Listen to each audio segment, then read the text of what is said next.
A 35-year-old former Navy SEAL arrived at a quiet northern lake for a 3-week job. He carried a loss he could not face, while his elderly employer was still living inside the grief of losing his wife. Then a German shepherd blocked the old man's wheelchair and led them toward a road she had never forgotten. As they followed her familiar route, 2 guarded men began trusting each other in ways neither had planned. But one was preparing to sell the home he loved, while the other had already built his life around leaving. Could 2 men shaped by loss become the reason each finally chose to stay? Stay with this story until the end, and please like and subscribe so you don't miss the next journey of loyalty and healing. The first thing Dane Holloway noticed about Clear Pine Valley was how much life there seemed to be in it. Morning sun flashed between tall pines as his pickup followed the northern shore of Lake Alderwake. Fishing boats moved across blue water. Wildflowers leaned along the road. Somewhere beyond the trees, a church bell marked 9 o'clock, its sound carrying farther than Dane expected in the clean summer air. For a moment, the place looked like somewhere a man might come to stay. Dane had spent almost 3 years making sure no place became that. At 35, the former Navy SEAL had learned to build a civilian life out of temporary assignments, seasonal security, private estates, property maintenance, jobs with a list, a deadline, and no expectation that he would still be around once the work was finished. Grey Willow House was supposed to be another one. 3 weeks, inspect the property, handle repairs within his experience, call licensed trades for anything beyond it, drive the owner when necessary, help prepare the estate for the final stage of a sale, then leave. Dane turned through a stone entrance and saw Grey Willow at the end of a long meadow. The gray-sided house stood above the lake beneath old maples, large without feeling showy. A cedar dock extended into the water. Several smaller buildings sat farther back among the trees. Dane parked beside the house, checked the old analog watch on his wrist, and reached behind the seat for his work gloves. Something slid from the top of his duffel, a cream-colored envelope. Dane caught it before it reached the floorboard. Mrs. Caroline Ward. The name in the return address was enough. He put the unopened letter beneath a folded shirt and zipped the bag shut. 2 years was a long time to carry a letter without reading it. It was still easier than reading it. Dane had stopped asking God why Owen Ward had not come home from their last deployment, when Dane had. Some questions did not become lighter with prayer. Sometimes, a man simply grew tired of lifting them. Movement outside pulled Dane back to the present. An older man in a wheelchair was descending the wooden ramp from Grey Willow's rear porch. Dane recognized Arthur Langford from the employment file. 74. Former owner of an agricultural equipment company. Widower. Sharp-minded. Independent. The graphite power wheelchair looked expensive but practical, with dark walnut panels along the armrests. A German shepherd walked several yards ahead. Micah. 7 years old, female, black and gold, with a small pale patch beneath her chin and a worn cognac leather collar. The notes had described her as Arthur's dog, though an old photograph in the hiring packet showed Micah beside Arthur's late wife, Eleanor. Micah suddenly stopped. Her ears lifted. She turned, hurried back up the ramp, and planted herself directly across Arthur's path. Arthur stopped his chair. Micah, move! The German shepherd stayed where she was.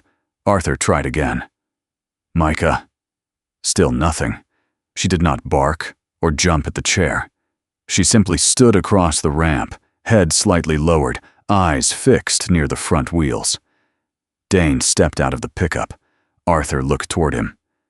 If you're Holloway, you're early. 6 minutes. Arthur's pale blue-gray eyes narrowed. That counts. Dane walked toward the ramp. He did not touch the wheelchair. Instead, he crouched several feet downhill from Arthur and ran his eyes across the boards. One cedar plank had lifted at the edge. 2 screws had pulled almost completely free after the previous night's rain. Beneath the raised board was a narrow gap. Dane pressed it. The plank shifted. Arthur noticed. "So the dog wins," Arthur said. "For now." Dane went back to his truck, took out a drill and several exterior screws, then returned. Micah moved aside only when he knelt beside the loose plank. Her left ear relaxed outward slightly while she watched him work. Dane replaced the screws, checked the adjoining boards, then leaned his weight against the repair. Temporary, but safe. He stood and stepped completely away from Arthur's chair. "You're good." Arthur glanced at him. "You're not going to push me.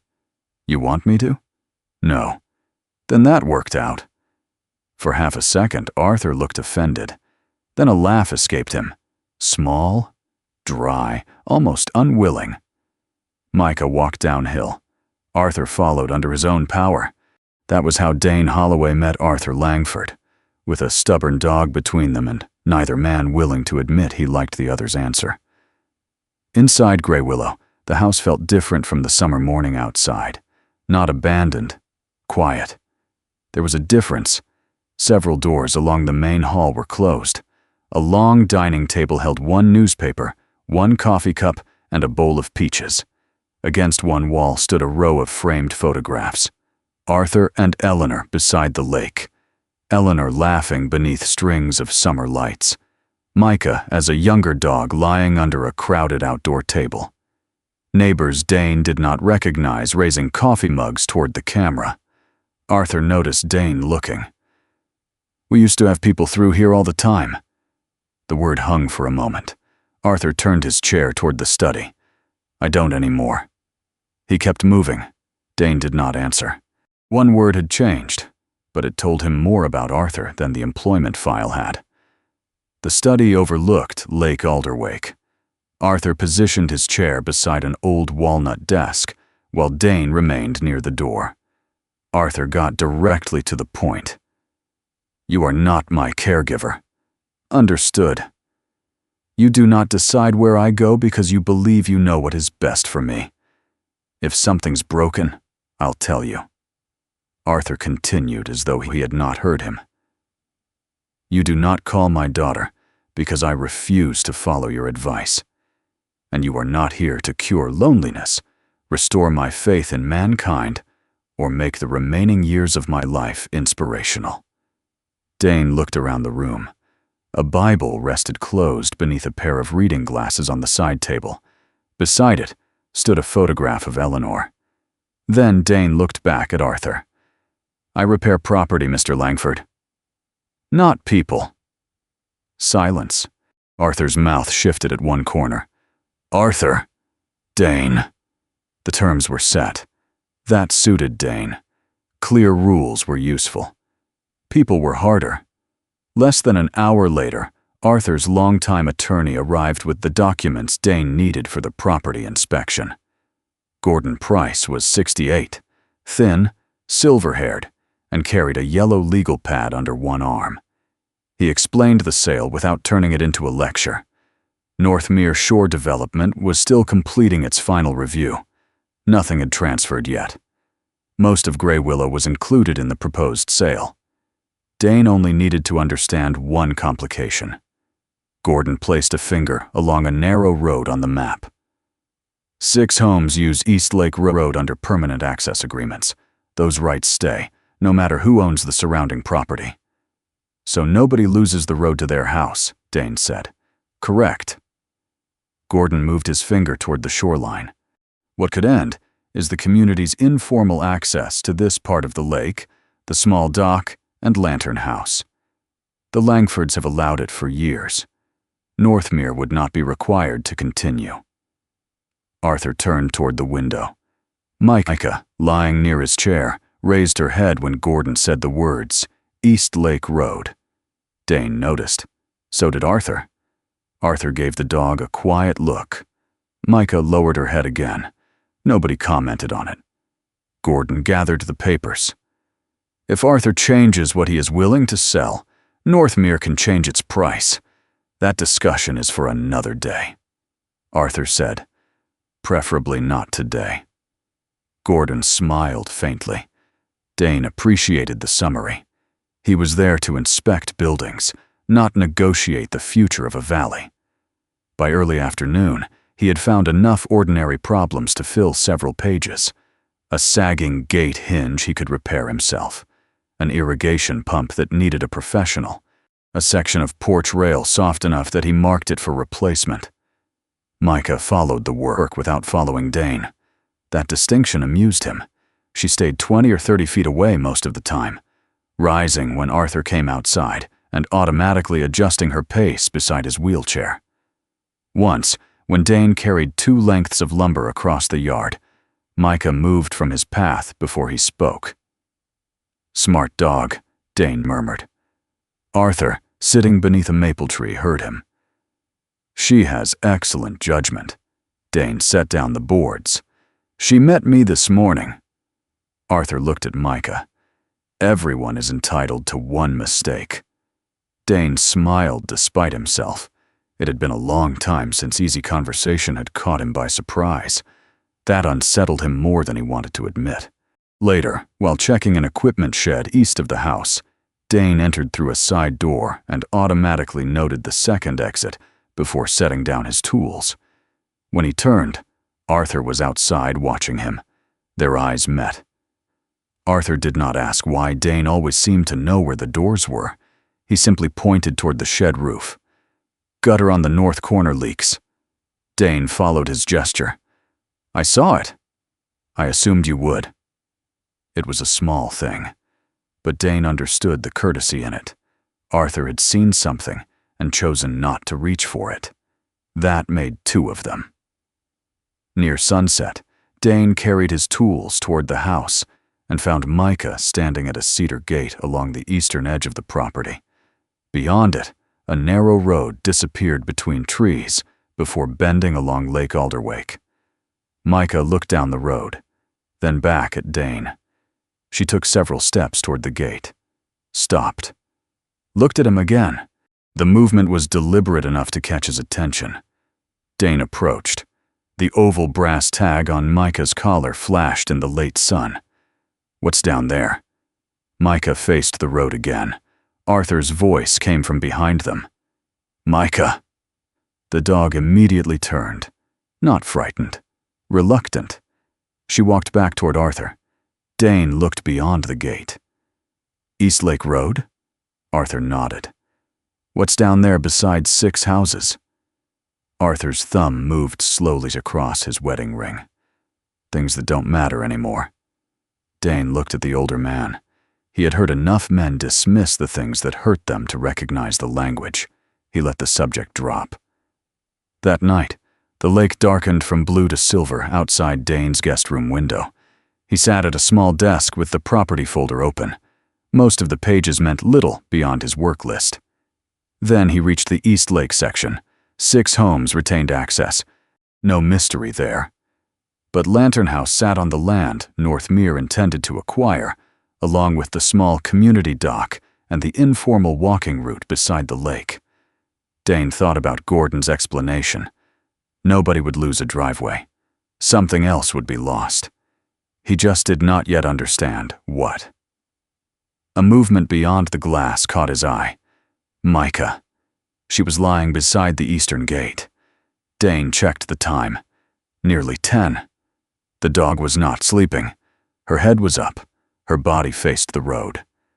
Arthur's chair moved quietly into the hall behind him. Dane turned. For several seconds, Arthur said nothing. The older man looked past Dane toward the gate. Then he spoke. "Eleanor made me promise something about that road." Dane waited. Arthur had spent the morning telling him not to ask personal questions, so Dane gave him exactly what he had requested. Silence. Arthur's fingers closed once around the armrest, then his thumb touched the wedding ring again. "Good night, Dane." Arthur turned away. The soft hum of the wheelchair faded down the hall. Dane returned his attention to the window. Micah was still beside the cedar gate. A few fireflies drifted over the grass behind her. The house was at her back. But Micah was not watching the house.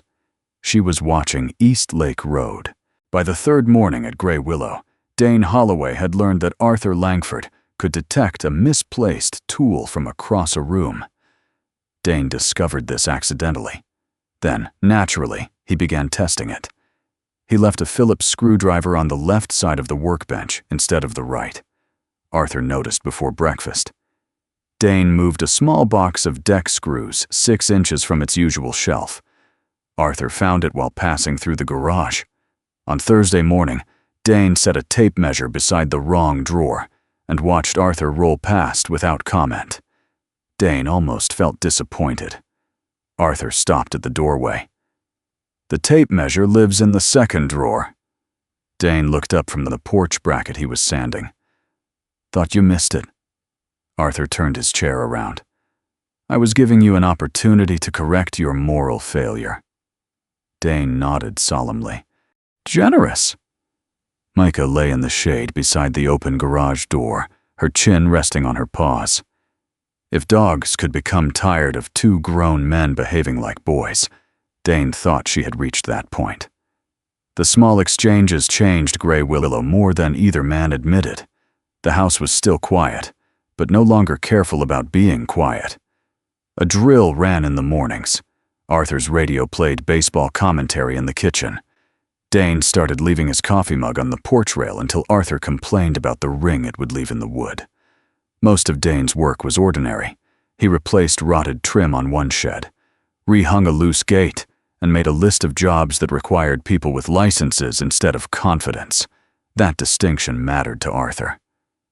"You're the first maintenance man I've hired who admits electricity can kill him," Arthur said one morning. Dane looked toward the old breaker box. "I've survived this long by respecting things that can make me look stupid." Arthur considered that. An unexpectedly mature philosophy. The humor was useful. It kept them from getting too close to anything that mattered. That worked until just after noon. Dane was checking a small gasoline generator in a utility building behind the house.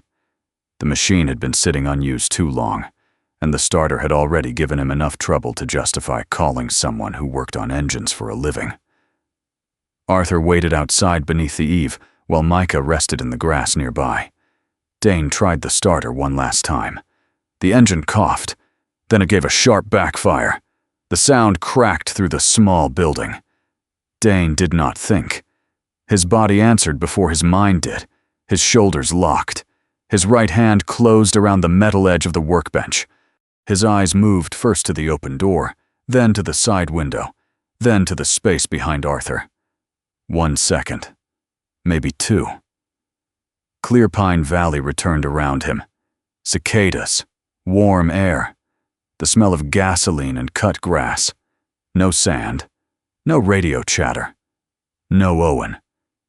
Dane loosened his grip. He became aware of Micah sitting several feet away. She had not rushed him. She had not pressed against his legs or whined for attention. She simply watched. Her ears were forward, but her body remained loose. Dane drew one slow breath, then another. Arthur had seen everything. Dane knew that without looking. He waited for the question. It didn't come. Arthur glanced at the generator instead. "That thing needs a mechanic." Dane wiped his palm against his dark slate-green cargo pants. "Finally, something we agree on." Arthur turned his wheelchair toward the house. "Don't make me regret it." That was all. Dane stood alone for another moment. There were people who treated another man's pain like an unlocked door.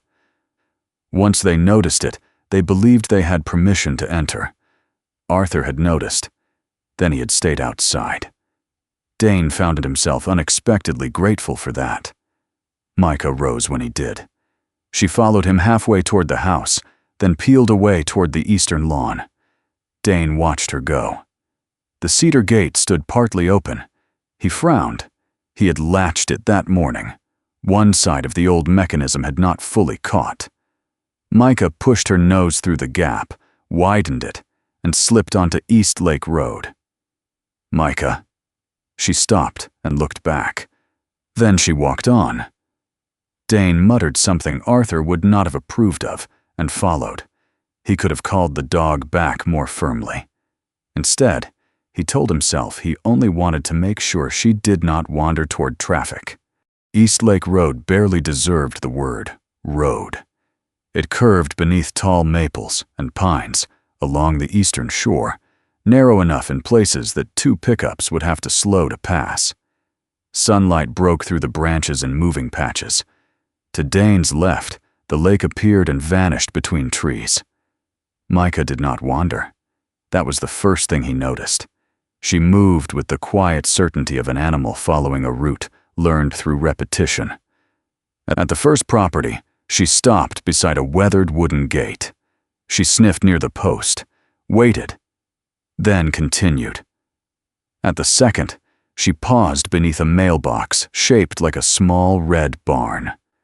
Farther on, she turned beside an old apple orchard and took a narrower stretch of road Dane might have overlooked entirely. "Okay," Dane said softly. "You've done this before." Micah glanced back. A few minutes later, she stopped at a modest white house with green shutters and a deep front porch shaded by 2 maple trees. Before Dane could decide whether to knock, the front door opened. An older woman stepped onto the porch.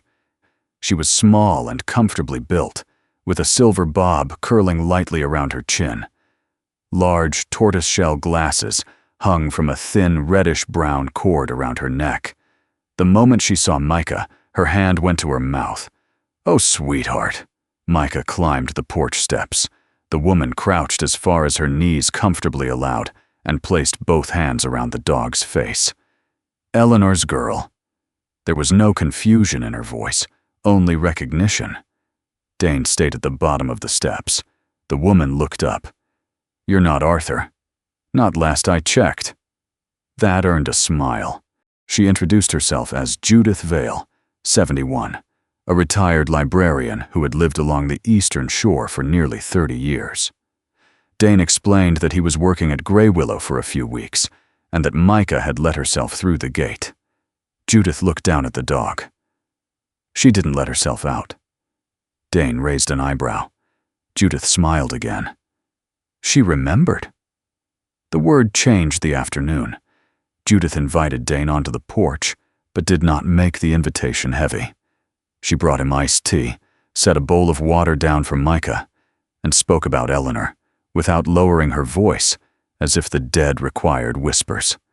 Eleanor Langford had traveled East Lake Road almost every week during the warmer months.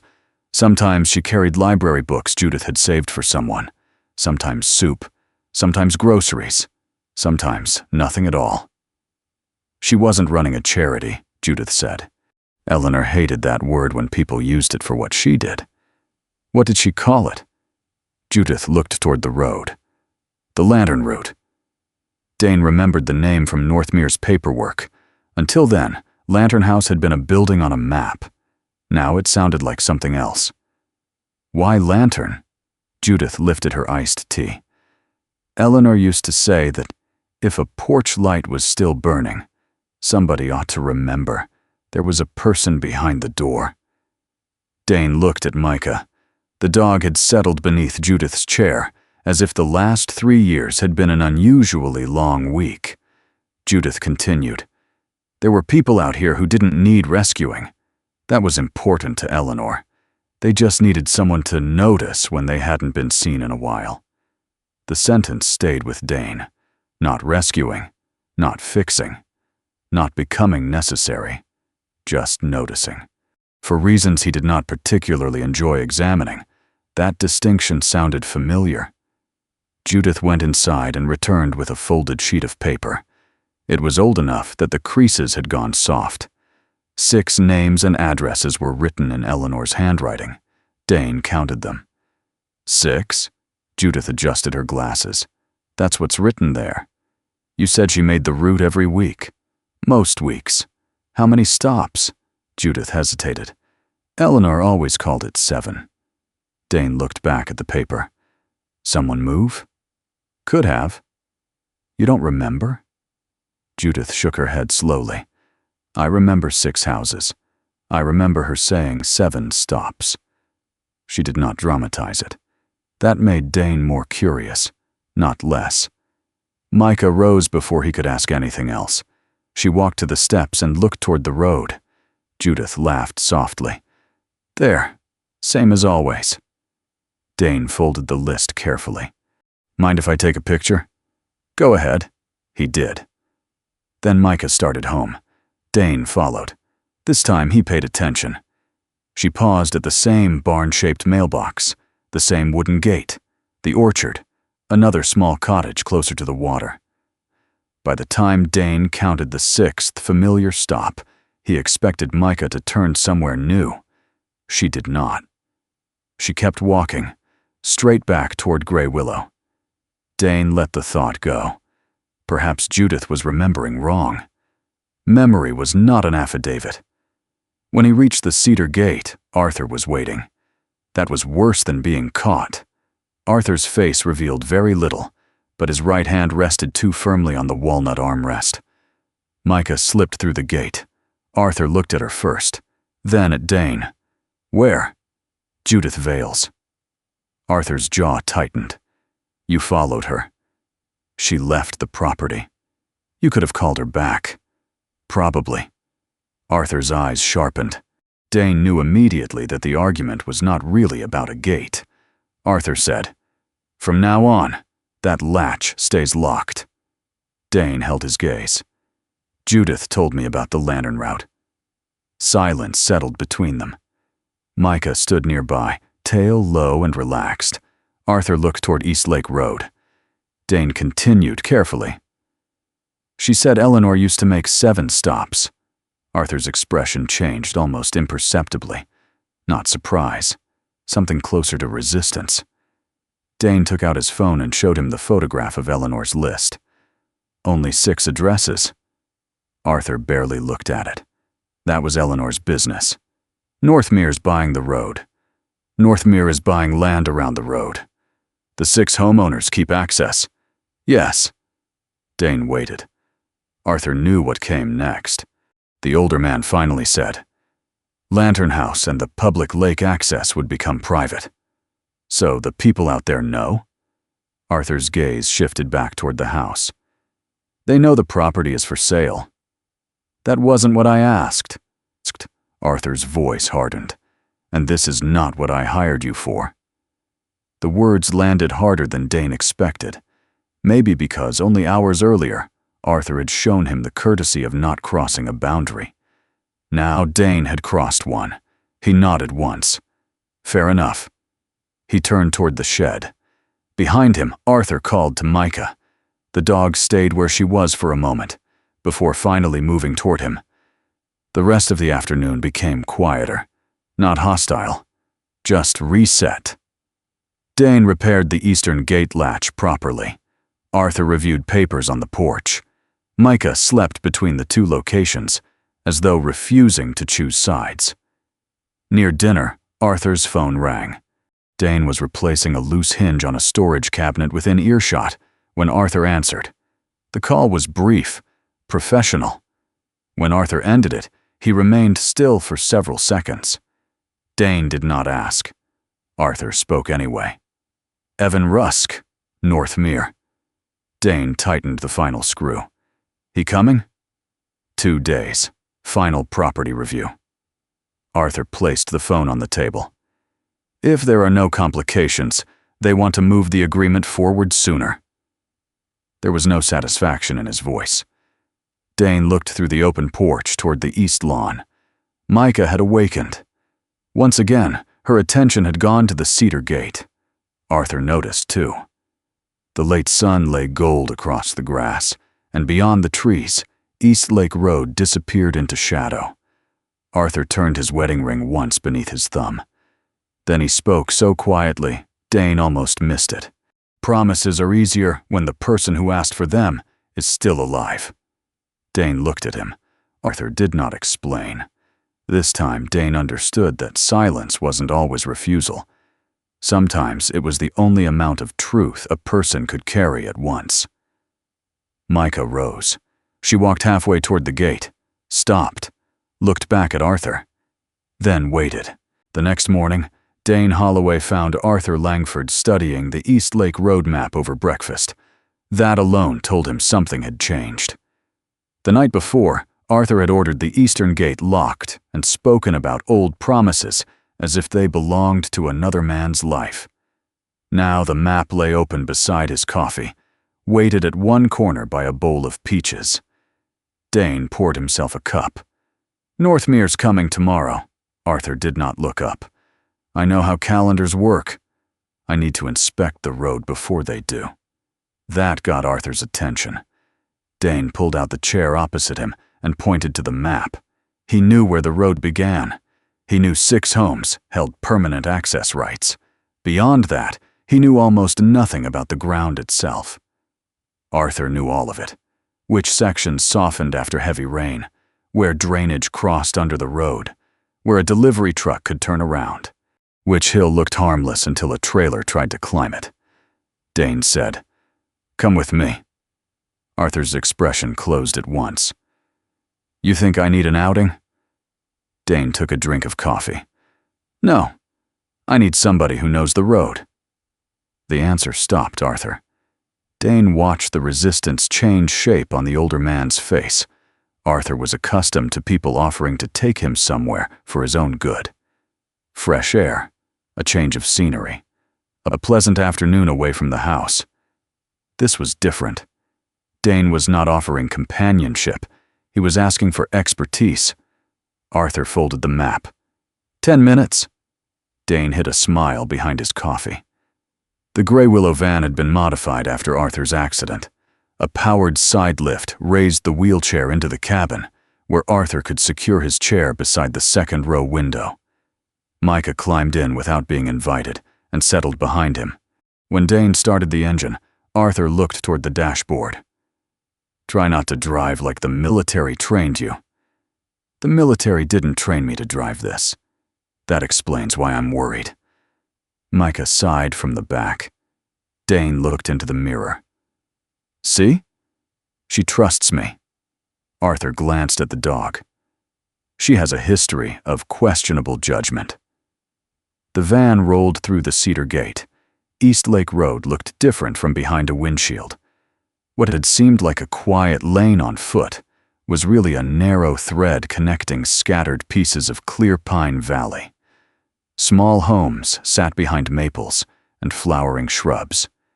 Mailboxes leaned toward the road.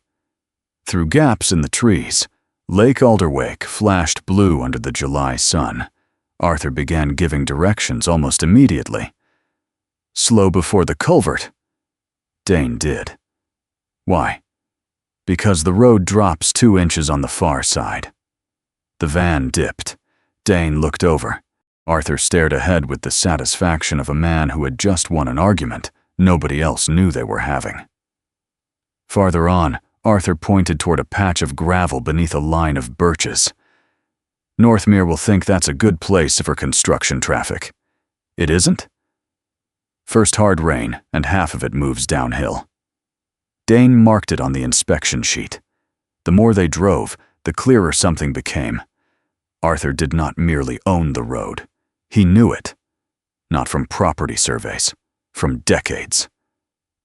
At a small repair shop near the lake, an older mechanic looked up from beneath the hood of a pickup and stared at the van. Then his face broke into a grin. "Arthur Langford?" Arthur visibly considered pretending he had not heard. The mechanic walked closer anyway. "Haven't seen you down this way in forever." Arthur lowered the window. "Maybe you weren't looking hard enough." The man laughed. There was no pity in it, only familiarity. They talked for less than a minute about a tractor part that had been discontinued years earlier. Arthur remembered the replacement model number without checking anything. Back on the road, Dane said nothing. Arthur said, "Don't." "I didn't say anything." "You were going to." "I was going to say you're popular." Arthur looked offended. "Take that back." A mile later, an elderly woman waved them down near a roadside farm stand. She handed Arthur a brown paper bag through the open window. "First peaches of the season." Arthur looked inside. "You trying to poison me, Helen?" The woman smiled. "Eleanor used to buy 6 pounds every July." For the first time in all morning, Arthur had no quick answer. He accepted the bag. "Thank you." Helen touched the window frame once, then stepped back. The van continued. Dane saw Arthur looking down at the peaches. He did not mention Eleanor. He did not need to. Something else had already become obvious. Clearpine Valley had not forgotten Arthur Langford. Arthur had simply stopped coming where people could remember him. Micah shifted behind them as they passed the weathered barn-shaped mailbox Dane recognized from the day before. Then the German shepherd stood, her attention fixed on a familiar wooden gate ahead. She gave a quiet sound in her throat. Arthur noticed first. "That's Walter Penn's place." Micah was already waiting at the van door when Dane pulled safely off the road. Walter Penn was 79 and lived in a modest cedar house set back among 2 large oaks. Micah walked directly to the gate, paused as she had on the previous route, then continued up the path when Dane opened it.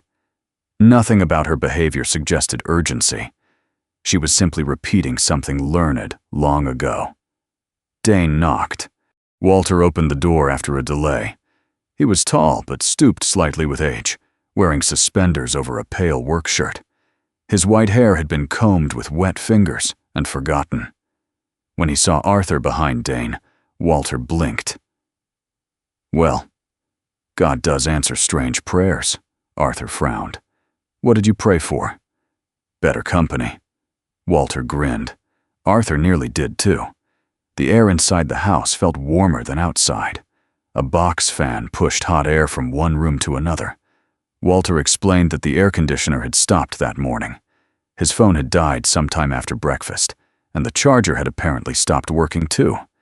He was uncomfortable, not helpless. Dane checked only what was reasonable. Breaker. Outlet. Basic power to the unit. Nothing obvious. He stood. "This needs an HVAC tech." Walter looked toward the silent air conditioner. "I was hoping you'd say it needed encouragement." "I charge extra for speeches." Arthur had already taken out his phone. He called a repair company in Clearpine Valley and gave the owner's name before anyone asked. Then he called Walter's neighbor, who had a downstairs guest room and working air conditioning.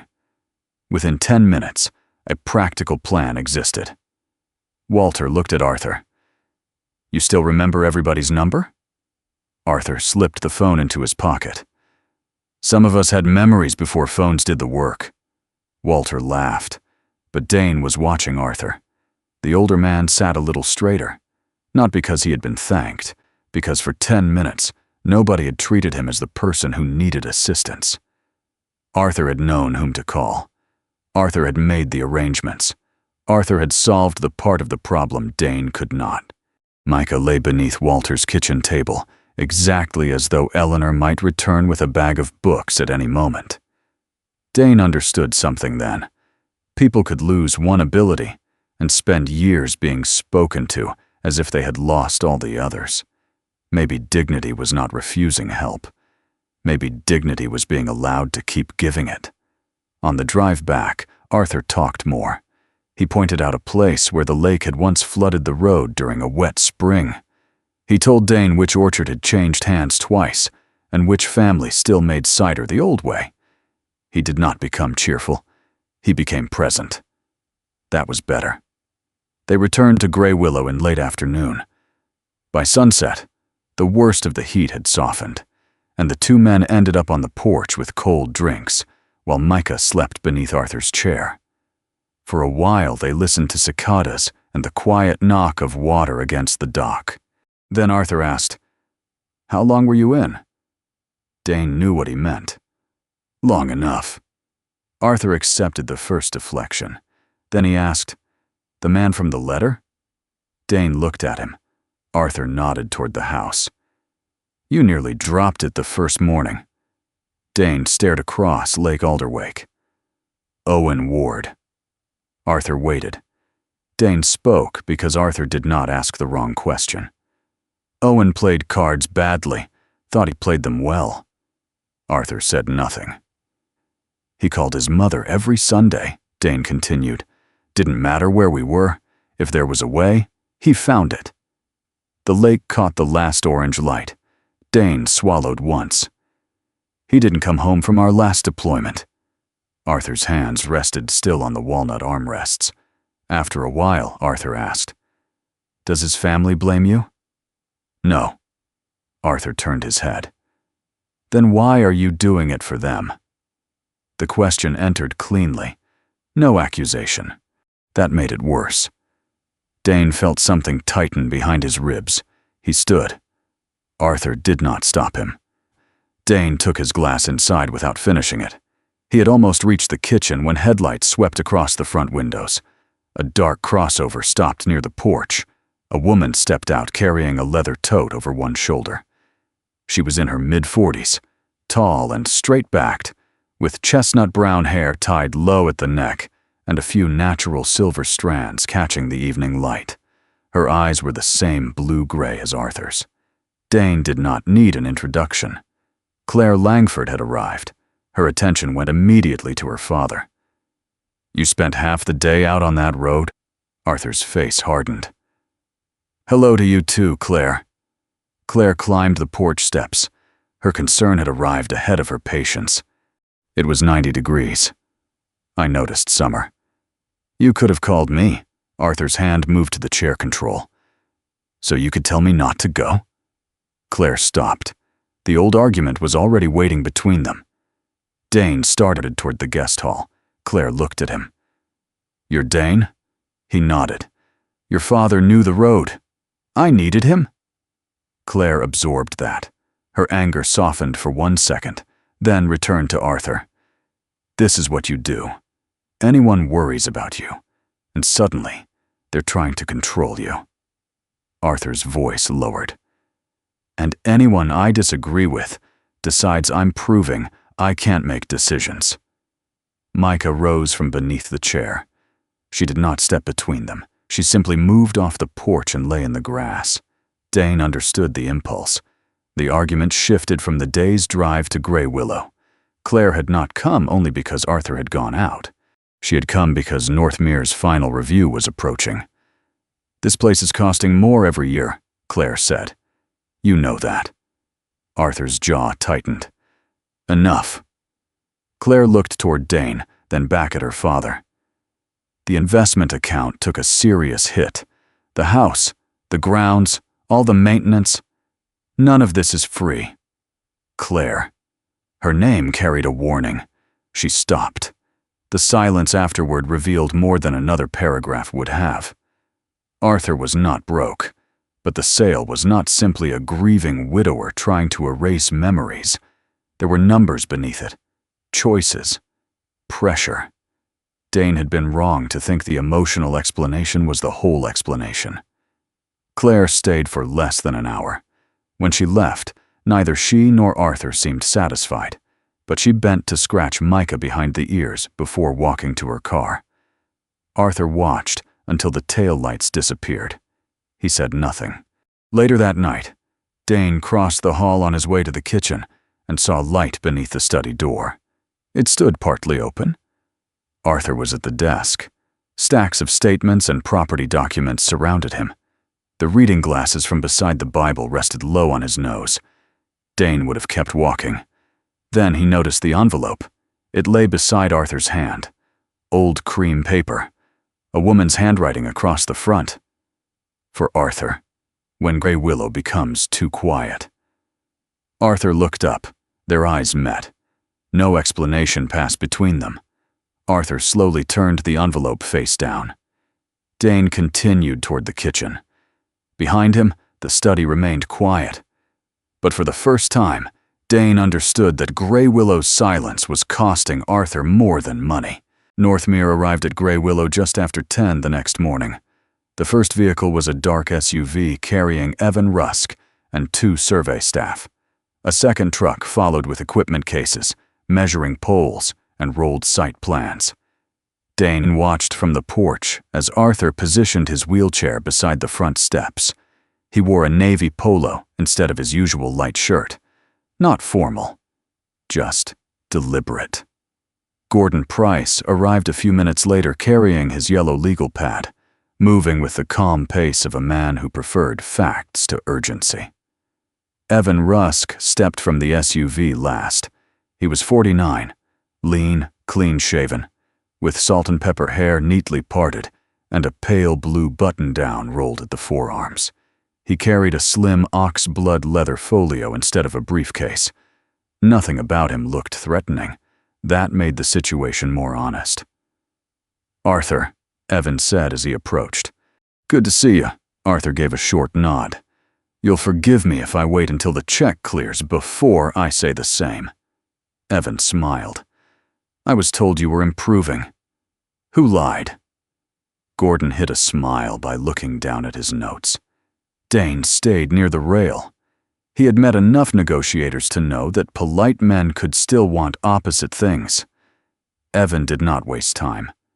Northmere's plan was straightforward.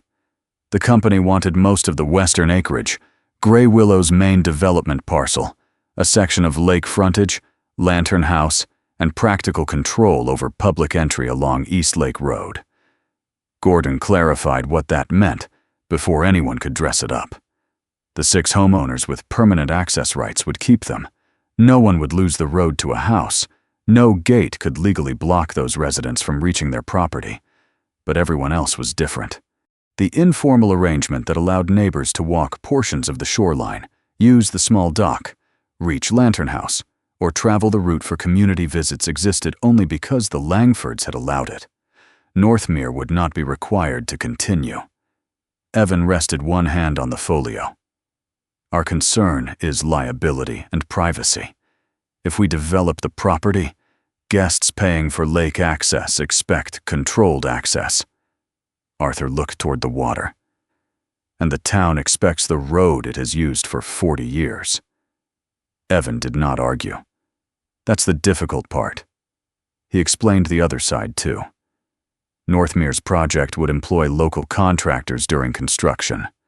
Once open, it could create year-round jobs in maintenance, hospitality, landscaping, food service, and administration. The town would gain tax revenue. Several business owners in Clearpine Valley had already told Northmere they supported the proposal. Dane glanced at Arthur. The older man showed no relief at hearing that. Only wait. This was not a story in which one greedy company arrived to steal a beloved place while everyone else stood together against it. Some people wanted Lantern House preserved. Some wanted jobs. Some wanted both. Arthur owned the land, but whichever choice he made would reach beyond him. By late morning, Evan's team began walking the property. Dane accompanied them because several maintenance issues affected access points. Arthur came too. Micah moved between the shade and the group, staying near Arthur until they reached the eastern lawn. Then she changed direction. She headed toward a low cedar building half hidden behind tall summer grass and 2 old maples. Dane recognized it from the survey. Lantern House. Micah stopped at the front door. Her nose touched the bottom edge once. Then she sat. Arthur's face tightened. Evan glanced at the building. "That's one of the structures we'd likely renovate." Arthur said nothing. Dane looked at him. "You have the key?" Arthur's eyes stayed on the door. "Yes." Nobody moved. For several seconds, even Evan seemed to understand that this was no longer a question about square footage. Arthur finally reached into a small leather pouch attached beside his chair and removed an old brass key. The lock resisted at first. Dane steadied the door while Arthur turned the key. The smell inside was not decay. It was closure. Dust. Wood. Old coffee. A room that had been shut before it had finished being used. Dane opened the curtains. Summer light filled the space. A long wooden table occupied the center. No chairs matched. A row of ceramic mugs hung beneath an open shelf, each one a different color and shape. There were paperbacks, old magazines, a box of dominoes, and a Bible with several bookmarks tucked between its pages.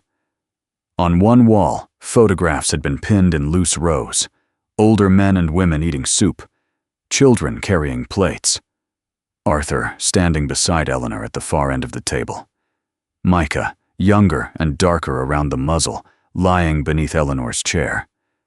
The room had none of the polished appearance Dane expected from a wealthy family's community project. It looked used. That made it feel more important. Gordon stayed near the door. Evan quietly motioned his survey staff to continue outside. It was a small courtesy. Dane noticed Arthur notice it too. Arthur rolled farther into this room. Micah followed. She stopped beneath the table, turned once, and lay down in almost the exact spot shown in one of the photographs. Arthur's hand froze on the wheelchair control. Dane saw it. He said nothing. Arthur looked around the room. Eleanor used to have people here Thursdays. Dane glanced toward the photographs. Judith told me. Judith tells everyone everything eventually. She seemed pretty selective. Arthur gave him a sideways look. Then she likes you. Unfortunate for her. The joke passed quickly. Dane walked toward the shelves. There wasn't a program? No. Membership? No. Sign-up sheet? Arthur looked almost offended.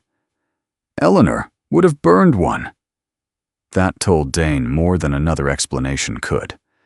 Lantern House had not existed to identify needy people. It had existed so nobody had to identify themselves that way. If someone wanted coffee, they came. If someone wanted a book, they took one. If someone needed 2 hours in a room with other voices, nobody asked why. Dane looked back at Arthur. You're selling this too? Arthur's expression changed. Not surprise, preparation. Yes. Dane let the word settle. Then he asked, why? Arthur looked toward the table. You cannot keep every object a dead person once loved.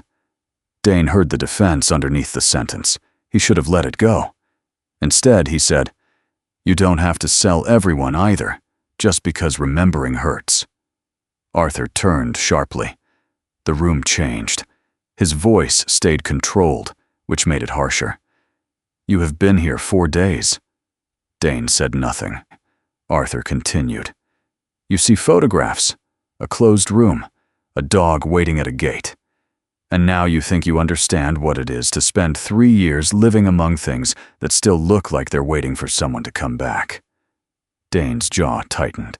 Arthur pointed toward the shelves. Her books are still here. Her mugs are still here. Her handwriting is on boxes in the pantry. Half this property is a conversation she never finished. Micah lifted her head. Arthur's voice lowered. Do not tell me which pieces I am allowed to put down.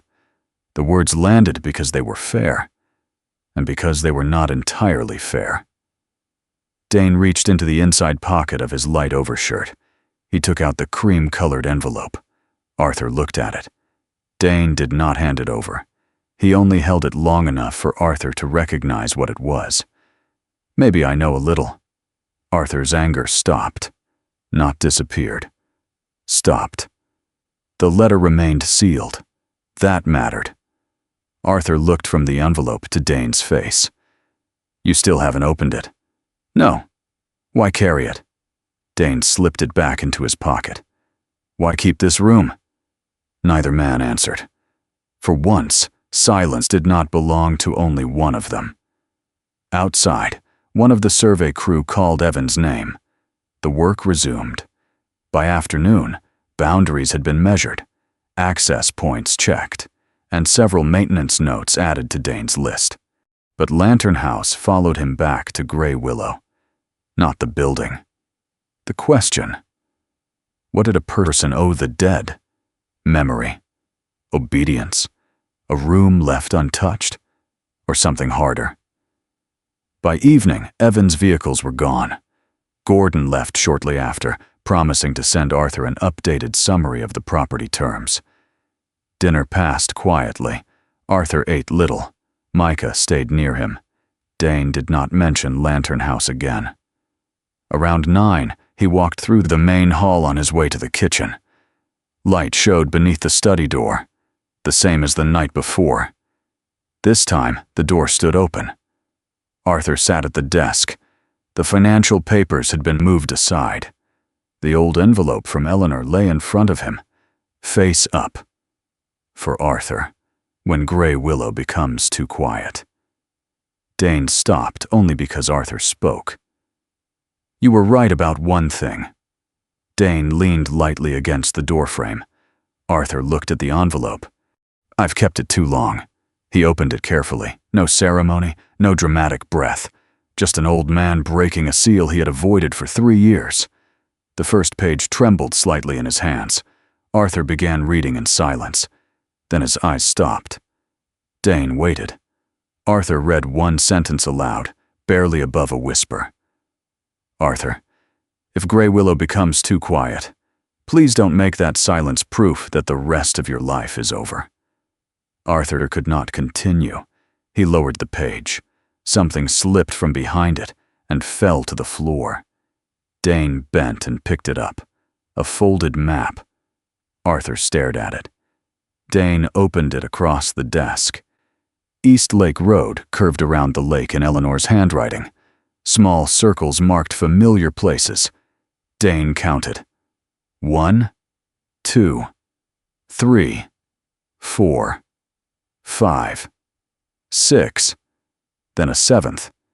Judith had remembered correctly. Dane took out his phone and compared the map with the photograph of Eleanor's old address list. The first 6 circles matched. The 7th did not. It sat near the beginning of the route, where several old property lines came together. The ink had faded. A small handwritten mark beside it was too worn to read. Dane looked at Arthur. What's this one? Arthur leaned closer. For a long moment he studied the map as though someone else had drawn it, because someone else had. I don't know. Dane watched his face. Arthur was not hiding the answer. He truly did not know. Eleanor made these? Arthur nodded. She kept route notes in the kitchen sometimes. I never paid attention. Dane looked again at the 7th circle. Maybe it was a gate, a meeting point, an old property no longer standing. Nothing about it had to be mysterious. Still, Eleanor had called the route 7 stops, and now there were 7 marks. From the hallway came the quiet tap of claws against wood. Micah entered the study. She did not go to the desk. She walked to the doorway leading toward the east side of the house. Then she sat. Arthur looked at her. Dane looked at the map. He remembered something he had not thought important the day before. After Micah completed the 6 known stops, she had not searched for another house. She had simply returned to Grey Willow. Dane folded the map along its old crease. He still did not understand why. Arthur picked up Eleanor's letter again, but he did not continue reading. Not that night. By Saturday afternoon, everyone in Clear Pine Valley seemed to know Grey Willow was being sold. That was the trouble with small communities. News rarely arrived all at once. It moved porch to porch, through grocery aisles, over church coffee, across pickup windows stopped at intersections. By the time Arthur Langford agreed to a public meeting at Lantern House, people had already chosen what the sale meant to them. Some believed Northmere would save a town that had been losing young families and year-round jobs for years. Others heard one thing only: a gate closing. Lantern House filled before 6. Dane stood near the rear wall, while Arthur positioned his wheelchair at the end of the long wooden table. Gordon Price sat nearby with his yellow legal pad. Claire had returned too, quieter with her father than she had been the night of their argument. Micah lay beneath the open windows, where a warm lake breeze moved the curtains. The room no longer felt abandoned. That should have been comforting. Instead, Arthur looked as though every occupied chair added another weight to his shoulders. The questions began politely. Would the 6 homes on East Lake Road still have legal access? Gordon answered that one immediately. Yes. Their recorded access rights remain in place regardless of who owns the surrounding Langford property. A few older residents visibly relaxed. Then came the harder question. What happened to everyone else? The small dock, the walking access, Lantern House, the stretch of shoreline people had used for decades because Arthur and Eleanor had never seen a reason to keep neighbors out. Gordon folded his hands. Those uses exist by the owner's permission. They are not permanent public rights. A man near the front said, so Northmere could close them. They could, Gordon replied. The room changed, not into panic, into sides. A woman who owned a diner in the village reminded everyone that Northmere had promised construction jobs and permanent staff positions. A retired teacher asked what good jobs were if local families could no longer reach the lake they had used their whole lives. Someone else pointed out that the shoreline was private property, whether people liked it or not. Another voice answered that legal ownership and community responsibility were not always the same thing. Dane watched Arthur listen. He did not interrupt. That surprised Dane.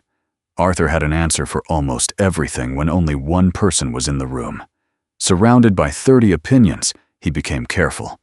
Perhaps that was what responsibility looked like when it was no longer theoretical. One man finally said, "Arthur, nobody's asking you to carry the whole town." But Eleanor never would have sold Lantern House. The room went still.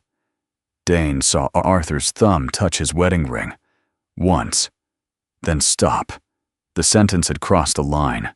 Arthur lifted his head. Eleanor is not the one who has to live my life. No anger in the words. That made them heavier. The man who had spoken looked down. Arthur continued, quieter. My wife loved this place. She also loved making decisions for herself. I would appreciate the same courtesy. Nobody answered. Micah raised her head beneath the window. Claire looked at her father, and for once there was no argument waiting in her face, only understanding. The meeting continued, but something had shifted. People still disagreed. They simply remembered that Arthur was not a symbol of Grey Willow. He was a man sitting inside his own complicated decision. By the time the last cars left, evening had settled over Lake Alderwake. Dane helped fold several chairs, while Arthur remained near the long table. Micah moved between them, sniffing the floor for crumbs left behind from store-bought cookies. Dane carried the final chair to the wall. You have the right to sell. Arthur looked over. Finally. Dane rested his hands on the chair back. But having the right to do something doesn't answer why you want to do it. Arthur's expression hardened. There it is. What? The part where you decide my answer isn't good enough. Dane stayed where he was. Arthur turned toward the window. I told you Grey Willow costs too much to keep. That's part of it. It is enough. Dane did not respond. That irritated Arthur more than an argument would have. You think grief is hiding behind every decision I make? No. Dane glanced around Lantern House. I think sometimes money is easier to talk about. Arthur stared at him. For a moment, Dane thought he had pushed too far. Then Arthur looked down at his hands. When he spoke again, the fight had gone out of his voice. After Eleanor died, I kept paying for things. Dane waited. Arthur began listing them almost reluctantly. A furnace repair for one household on the Eastern Road. Transportation costs for another older resident who could no longer drive. Heating fuel during a particularly cold winter. A roof repair. A plumbing bill. Maintenance at Lantern House long after Arthur himself had stopped entering it. Nothing extravagant by itself. But the checks had continued. Month after month. Year after year. Then there had been the failed investment Claire mentioned. The cost of modifying Grey Willow after Arthur's accident. Property taxes, grounds maintenance, repairs on buildings too large for one man and one dog. I'm not destitute, Arthur said. I'm not about to be thrown out of my house. I know. But I cannot keep spending as though nothing has changed. Dane understood that. What took longer to understand was something else. You kept doing Eleanor's route. Arthur gave a bitter laugh. No. Eleanor went to people. You paid the bills. That is not the same. No. Arthur looked at him sharply. Dane's voice stayed calm. She showed up. Arthur's face changed. The truth had already been inside him. Dane had only said it aloud. Arthur looked toward the open door. I couldn't do what she did. Dane followed his gaze. You don't have to. Arthur said nothing. You just have to do your part. Outside, evening light moved through the maples. Arthur seemed smaller for only a moment. Not weak. Tired. There are days, he said, when I pray for God to tell me what my part is. Dane looked at him. Arthur gave a faint, humorless smile. So far, he has been annoyingly indirect. Dane almost laughed. Instead, he said, Maybe that's because you don't like instructions. Arthur looked offended. Now, that is theology I reject. The tension broke. Only a little, but enough. Later that night, Dane sat on the guest room bed with his laptop open. An email waited at the top of his inbox. He had received it earlier that afternoon and deliberately ignored it. Now he clicked. A resort property 3 states away needed a security manager. Full-time, good salary, private housing included. Start date, the Monday after his Grey Willow contract ended. Dane read the offer twice. Everything about it fit. A defined role. A place already prepared for him. No history. No Eleanor. No Arthur. No Micah waiting beside a gate as though leaving were something worth noticing. The job required an answer within 48 hours. Dane closed the laptop. He told himself he was considering the salary. What he was really considering was how clean it would feel to disappear before Grey Willow became complicated enough to hurt. The next morning, Arthur saw the email by accident. Dane had left the laptop open on the workbench while checking measurements for a replacement porch rail. Arthur rolled past and stopped when the company name caught his eye. Dane returned with a tape measure. Arthur looked away from the screen. Take it. Dane stopped. What? The job. Arthur continued toward the porch. Dane followed. You read my email. You left it open. That doesn't make it a community bulletin. Arthur ignored that. It's better money than I'm paying you. That's not the point. Arthur turned his chair. Then what is? Dane studied him. You want me to go? Arthur's face became unreadable. You were hired for 3 weeks. That wasn't the question.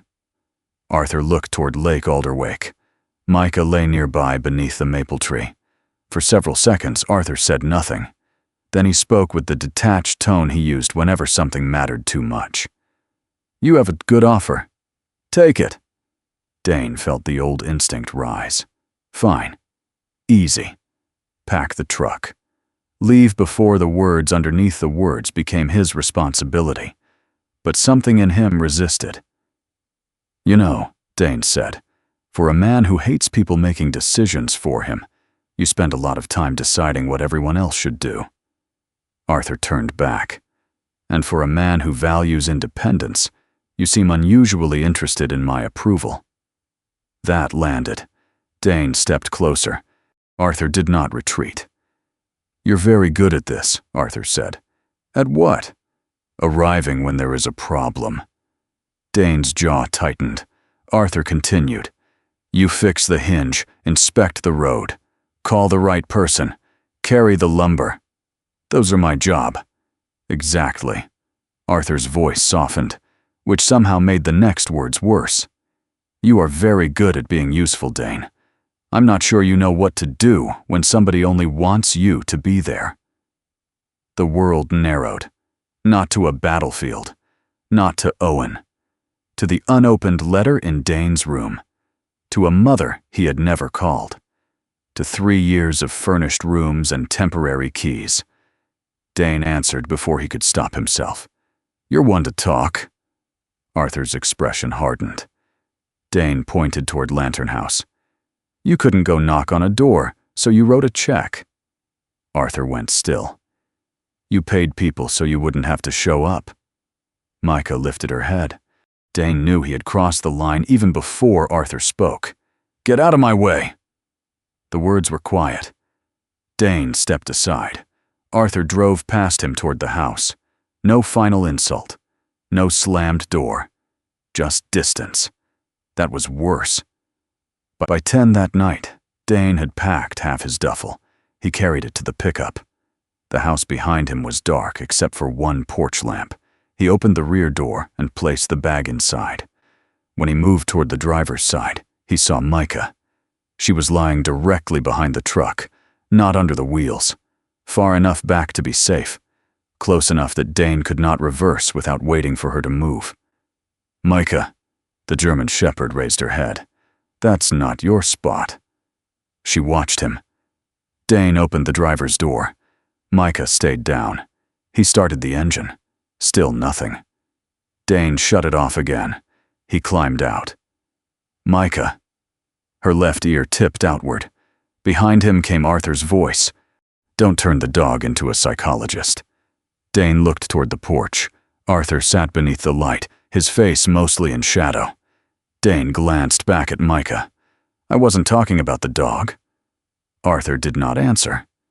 Neither did Dane. A cricket sounded somewhere near the lake. Finally, Dane pulled his bag from the truck. He carried it back inside. Micah rose only after the door closed behind him. The next morning, before breakfast, Dane opened his laptop. He stared at the offer, then typed 2 words. "I accept." Across the house, Arthur sat in his study with Gordon Price's latest draft in front of him. He signed the preliminary terms, allowing Northmere to continue toward the final stage of the sale. 2 signatures, 2 men, 2 different doors out, and neither of them seemed willing to admit what they were leaving behind. By late Saturday morning, Lake Alderwake looked nothing like a place preparing for difficult decisions. Boats moved across the blue water under strings of bright summer flags. Food stands lined the grass near the public dock. A local trio played old country songs beneath a striped canopy, and children carried lemonade between picnic tables, while their grandparents claimed whatever shade they could find. Clear Pine Valley's summer festival had begun. For one day, Lantern House was open again. The idea had come from Claire and several residents after the community meeting. The forecast called for heat, and the old cedar building had ceiling fans, wide windows, cool wooden floors, and enough chairs for older visitors who needed a quiet place away from the crowd. Arthur agreed on one condition. His name would not be printed on anything. He was not reopening Lantern House. He was allowing people to use it for a day. Claire had wisely decided not to argue over the difference. Still, Arthur came. That mattered more than the sign outside. He sat near one end of the long table in a dusty blue linen shirt, while people moved in and out carrying iced tea, cards, newspapers, and paper plates. Micah rested beside his wheelchair, occasionally lifting her head when familiar voices entered. Dane spent most of the morning helping with practical things. A folding ramp at the side entrance needed tightening. One fan needed a replacement extension cord.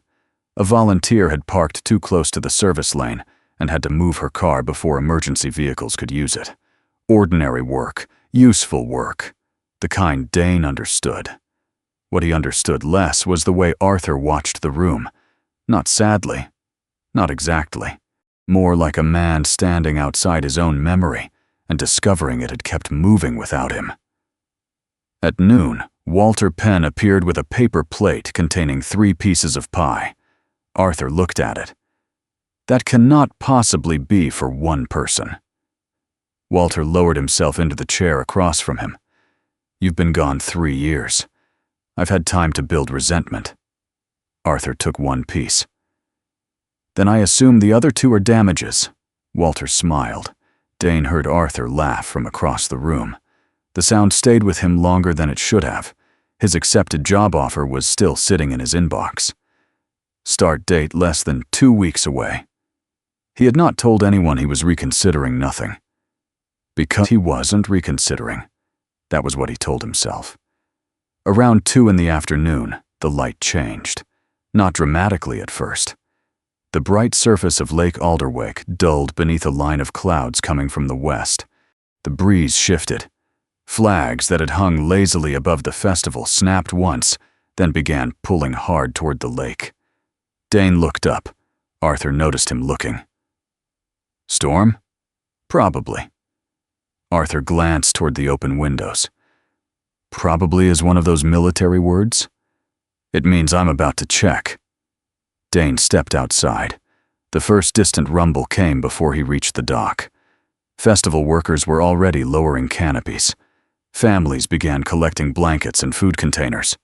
A local organizer announced over a portable speaker that a strong summer storm was moving through and asked everyone to head toward vehicles or sheltered buildings. There was no panic, just speed. Rain began 10 minutes later, hard, warm. Wind pushed it sideways across the lake. A large branch came down near one of the side roads, blocking part of the lane without striking anyone.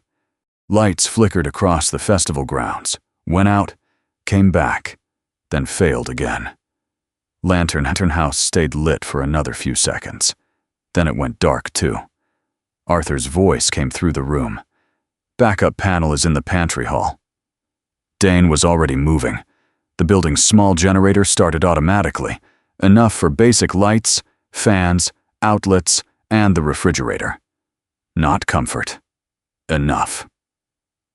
Within 20 minutes, Lantern House had changed from a festival rest area into a temporary gathering place for older residents waiting for rides, people whose vehicles were blocked by debris, and a few families trying to stay dry.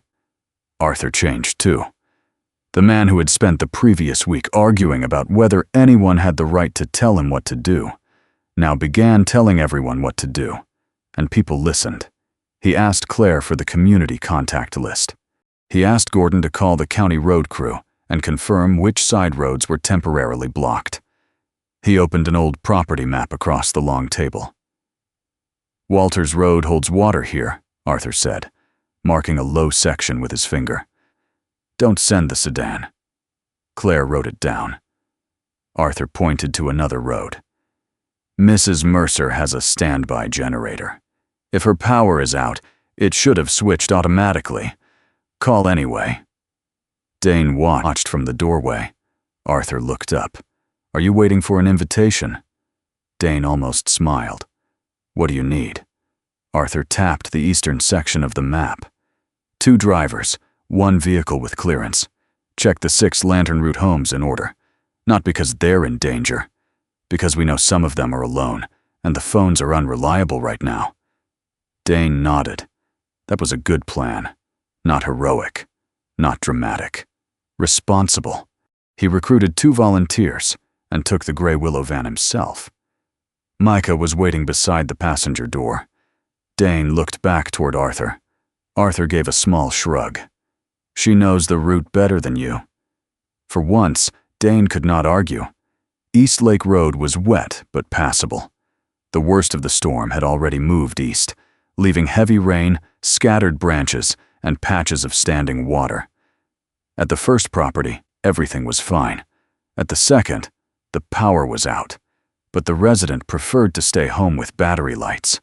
At the third, a fallen limb blocked half the driveway, so Dane marked it for the road crew. Micah behaved exactly as she always had. She stopped at the familiar gate, waited, continued. No strange warning, no supernatural certainty, just memory. At Walter's house, he wasn't home because he was still at Lantern House. Micah paused at the gate anyway, then moved on. Dane began counting without meaning to. 4, 5, 6. At the 6th stop, an older couple accepted a ride back toward Lantern House because their electricity was still out. Dane loaded them into the van. Then he waited. Micah stood in the rain-darkened road. For 3 chapters, he had wondered what she would do after the 6th stop. She turned around, not toward another property, toward Grey Willow. Dane followed. By the time they passed the cedar gate, the rain had weakened to a steady fall. Micah did not head toward Lantern House. She crossed the lawn toward Grey Willow House, up the accessible path, onto the broad porch. Then she stopped beside an old iron hook mounted near the door. Dane had seen the hook dozens of times, usually empty. Arthur had once mentioned Eleanor kept a walking basket there. Micah sat beneath it. Arthur had returned to Grey Willow to retrieve additional paperwork and dry clothes. He came onto the porch as Dane approached. Micah looked at Arthur, then at Dane. Dane stopped. Something aligned in his mind so simply that he nearly laughed at how long it had taken. He pulled Eleanor's folded map from the waterproof folder he had carried in the van. 6 circles ran along East Lake Road. Then the line curved back. The 7th circle sat where the route began. Grey Willow. Dane looked at Arthur. It was never 7 houses. Arthur stared at the map. Dane touched the final circle. Judith said 7 stops.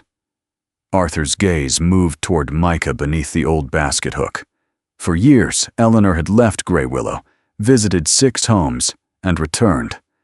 The 7th stop had always been home. Arthur closed his eyes. Not because he had forgotten Eleanor returned. Of course he remembered. He remembered the sound of the door, the basket placed on that hook, Micah's paws crossing the floor, Eleanor calling his name from the hall. What he had never understood was that she had counted Grey Willow the same way she counted the other places. One more home where someone might spend too long alone. Arthur's thumb touched his wedding ring. She put me on the route. Dane said nothing. Arthur gave a quiet, broken laugh. All those years I thought she was checking on everybody else. Micah rested her chin on Arthur's knee. Arthur placed one hand on her head.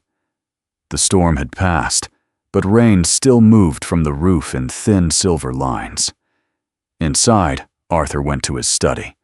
This time, he did not hide the letter from Dane. He opened the remaining pages himself. The words were Eleanor's, but Arthur read them aloud slowly. She told him that if Grey Willow ever became too much, he should sell it. A house was not a promise. Land was not a promise. Even memory did not require a man to preserve every room exactly as it had been. Then Arthur reached a line and stopped. He read it again. Don't lock the last door and call it independence. The room became very quiet. Arthur lowered the letter. For 3 years, he had believed protecting Eleanor's memory meant maintaining what she left behind, or paying for what he could no longer bear to visit. He had done both, and somehow missed the thing she had actually asked. Stay connected. Let people in. Return. Arthur wiped one hand across his face. I've been doing the exact opposite. Dane looked toward the open study door. Then stop. Arthur gave him a tired look. You always make difficult things sound like replacing a hinge. No, hinges are easier. That earned a faint smile. Then Arthur reached for his phone. Gordon answered first. Arthur told him to come back as soon as the roads cleared. Evan Rusk answered on the second call. Arthur did not cancel the deal. He changed the terms. Northmere could still purchase most of the western acreage and the primary development parcel. But Arthur wanted Lantern House excluded. He wanted a narrow strip of community lakefront excluded. And he wanted a protected community corridor maintained alongside the existing legal access rights on East Lake Road. Evan was silent for a moment. That changes the value. I know. We'd need a new survey. I know. We would not pay the current number. Arthur looked out the window toward the wet lake. Then we negotiate a new number. There it was. Not victory. Cost. Choice. Arthur was willing to give up money to keep the part that had meaning. Not all of Grey Willow, only enough. When the call ended, Arthur turned toward Dane. "You accepted that job." Dane did not ask how Arthur knew. "Yes." Arthur nodded. He did not say stay. That somehow made Dane want to hear it more. Instead, Arthur said, "Go or stay because it is what you choose." Dane waited. Arthur's eyes settled on him. "But don't let Owen choose the rest of your life." Dane felt the sentence land in the same place Arthur's question had days earlier. He went upstairs. The envelope was still beneath the folded shirt. This time, Dane brought it back down. He sat across from Arthur. Micah lay between them on the study rug. Dane opened the letter. Caroline Ward's handwriting filled 2 pages. She did not ask why Owen had not come home. She did not blame Dane. She wrote about the letters Owen had sent during deployment, how often he mentioned Dane, how he trusted him, how Owen once wrote that if things went wrong, Dane would be the man trying to get everyone home even after everyone else was tired. Near the end was one sentence Dane read twice. "Owen never believed you failed him." Dane stopped.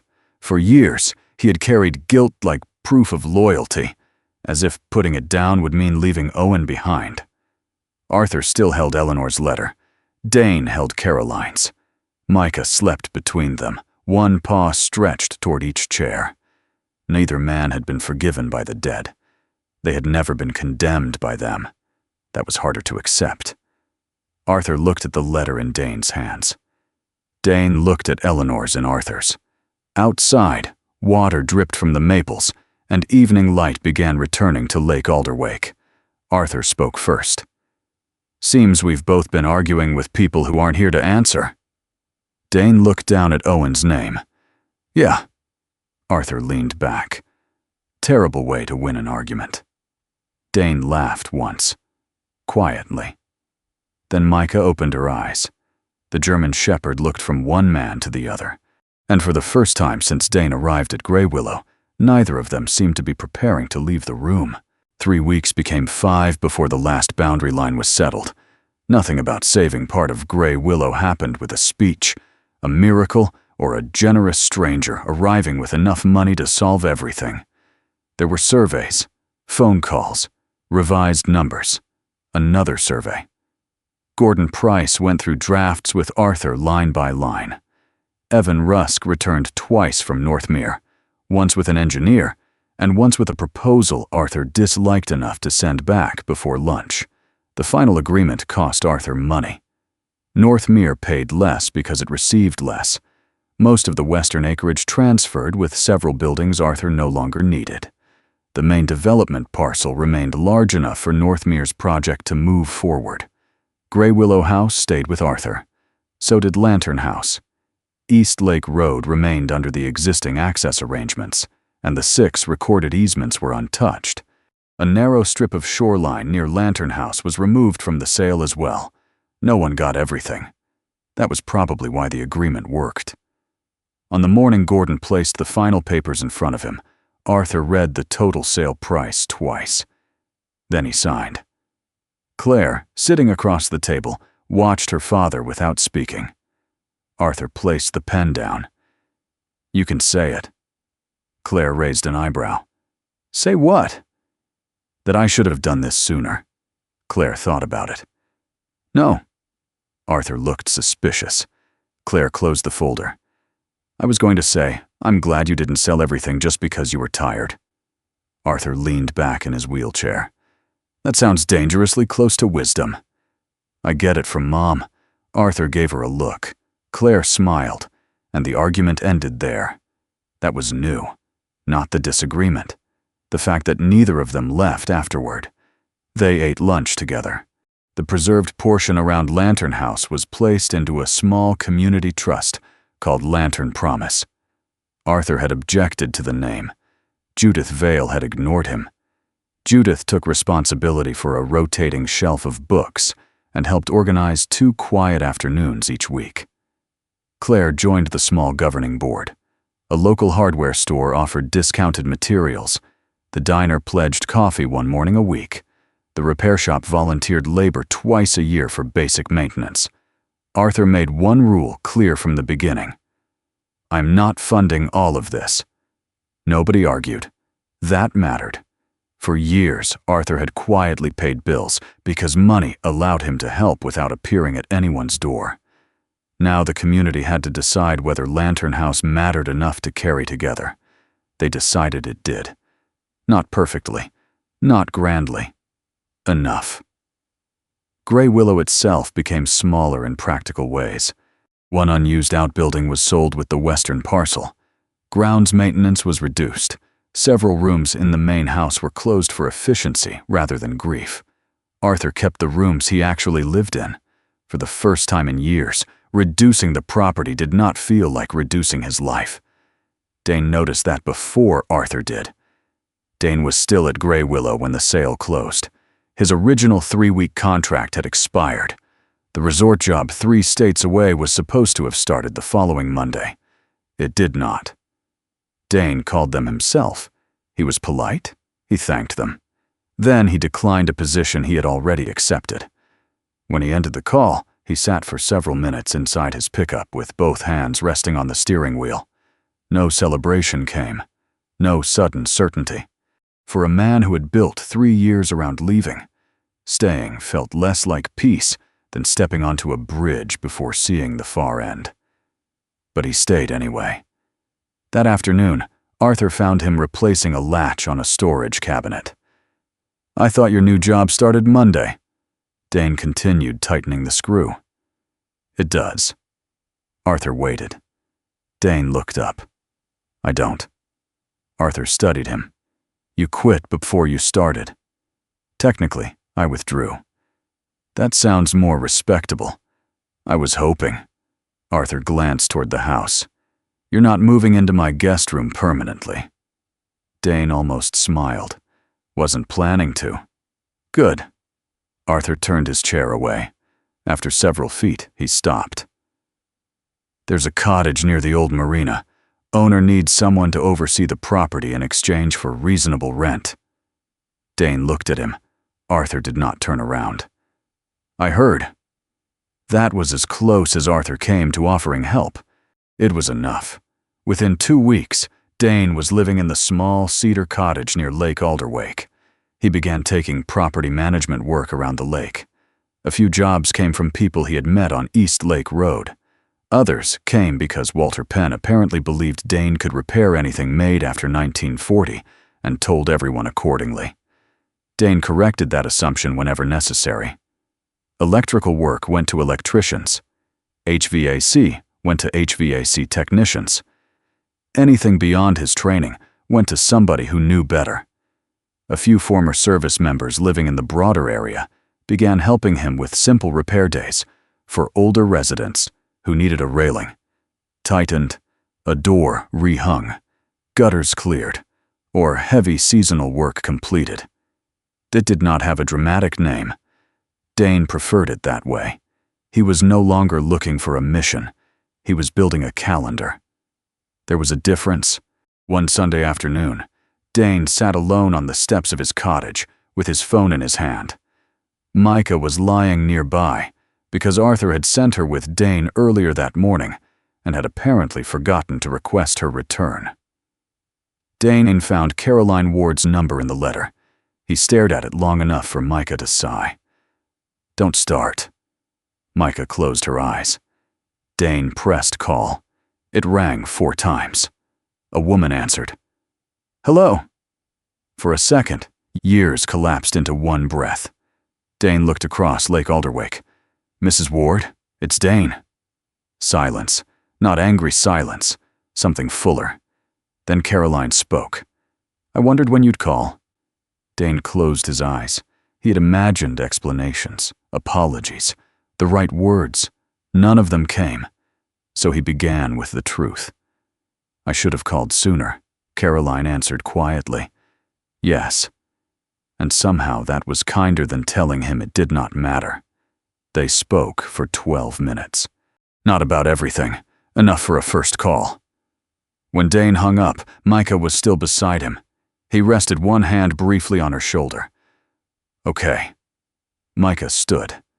Apparently 12 minutes was enough healing for one afternoon. Life at Grey Willow changed in similarly unremarkable ways. Claire still told Arthur when she thought he was overdoing things. Arthur still informed Claire that 74 was not a medical emergency. Sometimes voices rose, but Claire no longer drove away angry. Arthur no longer stopped answering her calls for a week. One Tuesday morning, Dane arrived at Grey Willow expecting to replace a section of exterior trim. Arthur was already waiting beside the van. Micah stood next to him. Dane stopped. What broke? Nothing. Then why am I here? Arthur looked at Micah. We're going to Walter's. Dane waited for the rest. There was none. To fix what? Arthur adjusted one cuff of his pale sage shirt. Coffee. Dane stared at him. Arthur's eyes narrowed. Do you need a diagram? Dane opened the van. No, I just want to remember this moment. Arthur rolled toward the lift. I'm reconsidering. They went to Walter's. Nothing needed repairing. Walter complained about the baseball standings. Arthur told him his understanding of pitching had deteriorated with age. Walter replied that Arthur had finally found something his wheelchair could not be blamed for. Dane drank coffee and listened. Micah slept beneath the table. No one was rescued. Nothing was solved. An hour passed. That was the point. Later that afternoon, Micah took the familiar turn onto East Lake Road. Dane followed on foot. Arthur came beside him in his power wheelchair, using the flatter sections of the route that had been maintained and improved over the years. They did not visit all 6 homes. The lantern route was no longer a ritual to be preserved exactly.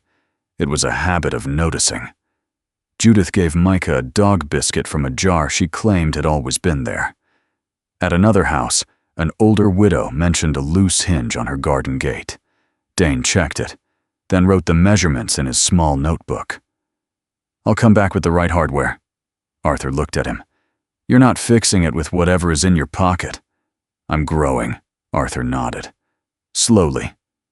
At Walter's, the baseball argument resumed, before Dane had both feet on the porch.